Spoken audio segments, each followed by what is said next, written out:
အိမ်မီတော်ရဲ့အရှင်သခင်ဘရင်ကြီးအီလီယာတိုဘူရီယာပြန်လာပြီအားလုံးပဲမင်္ဂလာပါခန်းဖိုင်နျူးကတင်ဆက်နေပါတယ် UFC ဂျိုးဝိုင်းထဲမှာဘယ်သူကမှမရှုံးဘူးတဲ့အီမတတော်အီလီယာတိုဘူရီယာတယောက်ပြီးခဲ့တဲ့လပိုင်းတွေကတော့သူ့ဘဝရဲ့အခက်အခဲဆုံးအချိန်တွေကိုဖြတ်သန်းခဲ့ရပါတယ်2025ခုနှစ်စက်တင်ဘာလမှာသူ့ရဲ့ဇနီးဂျော်ဂျီနာနဲ့လမ်းခွဲခဲ့ပြီးနောက်ပိုင်းနိုဝင်ဘာလမှာတော့မထင်မှတ်ထားတဲ့အိမ်တွင်းအကြမ်းဖက်မှုဆိုတဲ့ခေါင်းစဉ်နဲ့တရားစွဲဆိုခြင်းခံခဲ့ရပါတယ်ကမ္ဘာချန်ပီယံတယောက်အတွက်ဒါဟာသိက္ခာပိုင်းရောစိတ်ပိုင်းဆိုင်ရာပါအကြီးမားဆုံးစိန်ခေါ်မှုဖြစ်ခဲ့ပါတယ်သူတို့လမ်းခွဲခဲ့ပြီးတဲ့နောက်အကြီးဆုံးသားကတိုဘူရီယာနဲ့ကြံခဲ့ပေမဲ့သမီးလေးကိုတော့ဂျော်ဂျီနာကခေါ်သွားခဲ့ပါတယ်ဒီအမှုရဲ့အဆိုးရွားဆုံးအပိုင်းကတော့တိုဘူရီယာဟာသူ့ရဲ့သမီးလေးနဲ့လေးလလုံးလုံးတွေ့ခွင့်မရဘဲအဆက်အသွယ်ပြတ်တောက်နေခဲ့တာပါ2026ခုနှစ်ဇန်နဝါရီလ9ရက်နေ့မှာဂျော်ဂျီနာကသမီးလေးကိုခေါ်ပြီးမိုင်ယာမီကိုအပြီးပြန်ဖို့တရားရုံးမှာခွင့်တောင်းခဲ့ပါတယ်ဒါပေမဲ့အဲ့ဒီမှာတင်ဇလန်းကစတာပါပဲ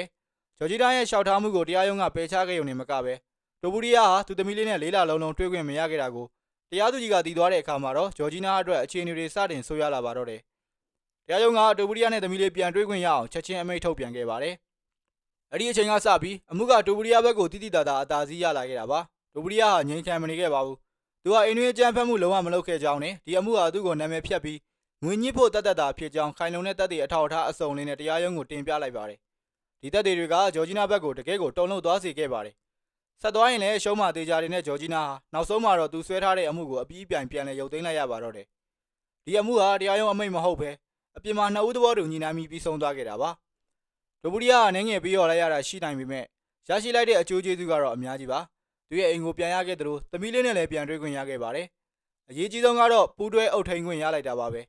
အမေက9လအုပ်ထိန်ရင်အဖေဖြစ်တဲ့တိုဘူရီယာကလည်း9လအုပ်ထိန်ခွင့်ရရှိသွားပြီဖြစ်ပါတယ်ဒါဟာဖခင်တရားအတွက်တော့အကြီးကျယ်ဆုံးအောင်ပွဲပါပဲအခုဆိုရင်တိုဘူရီယာကသူ့ရဲ့ Instagram မှာ Champion is best ဆိုပြီးလေ့ကျင့်ခန်းပြန်ဆင်းနေတဲ့ပုံလေးနဲ့အတူကြေညာလိုက်ပါပြီတိတ်ပူပန်စရာတွေကင်းစင်သွားပြီဖြစ်တဲ့တိုဘူရီယာကိုမကြာခင် UFC White House UFC ရဲ့အင်ဗီတော်ပွဲစဉ်ဖြစ်တိုဘူရီယာ vs KG ပွဲမှာတွေ့ရတော့မှာပါစိတ်လွတ်ကိုလို့ပြန်ထိုးမဲ့တိုဘူရီယာဟာ Justin KG ကိုဘယ်လိုဒုက္ခပေးမလဲဆိုတာကတော့ရင်ခုန်စရာပါပဲတိုဘူရီယာကကမ္ဘာအဆင့်မီဘောက်ဆင်နီးစနစ်ကိုပိုင်ဆိုင်ထားပြီးပြိုင်ဘက်ရဲ့အမှားကိုတစ်စက္ကန့်လေးတောင်အလွတ်မခံဘဲအသုံးချတတ်တဲ့သူပါတစ်ဖက်မှာလည်း The Highlight Justin KG ဆိုတာလဲထိုးခံရမှာကိုလုံးဝမကြောက်ပဲရှေ့ကိုပဲတိုးတက်တဲ့လူသက်ဆက်တစ်ယောက်ပါKG ရဲ့ပြင်းထန်တဲ့ခြေခံချက် Leggish တွေကတိုဘူရီယာရဲ့ဘောက်ဆင်အထိုင်ကိုဖျက်ဆီးနိုင်မလားဆိုတာကဒီပွဲရဲ့အဆုံးအဖြတ်ဖြစ်လာပါလိမ့်မယ်ဒါအပြင်ဒီပွဲက UFC White House အင်ဗီတော်မှာကျင်းပမယ့်ပွဲစဉ်ဖြစ်လို့နှစ်ယောက်လုံးအတွက်ဂုဏ်သိက္ခာပိုင်းအရအလွန်အရေးကြီးပါတယ်တိုဘူရီယာကတော့အမှုလဲနိုင်ပြီဖြစ်လို့သူ့ရဲ့စိတ်ဓာတ်ကအထွတ်အထိပ်ကိုရောက်နေပါပြီ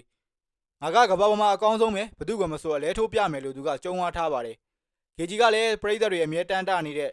Violent ကြမ်းကြမ်းတမ်းထိုးကွက်တွေနဲ့အတူအင်ဗီတော်မှာသွေးစွန်းအောင်ပြသသွားဖို့ပြင်ဆင်နေပါပြီဘသူမှမတားဆီးနိုင်တဲ့ဘရင် UFC ရဲ့ရွှေမင်းသားဒေနာဝိုက်ရဲ့အချစ်တော်တိုဘူရီယာအင်ဗီတော်မှာဘလို့သမိုင်းတစ်တွေရွေးထိုးသွားအောင်မလဲဆိုတာတော့ဆက်လက်စောင့်ကြည့်သွားရတော့မှာပါတိုဘူရီယာကိုစောင့်မျှော်နေကြတဲ့ညီကိုတွေအတွက်သတင်းကောင်းလေးတစ်ခုကိုပြန်လည်တင်ဆက်ပေးလိုက်ရခြင်းသာဖြစ်ပါတယ်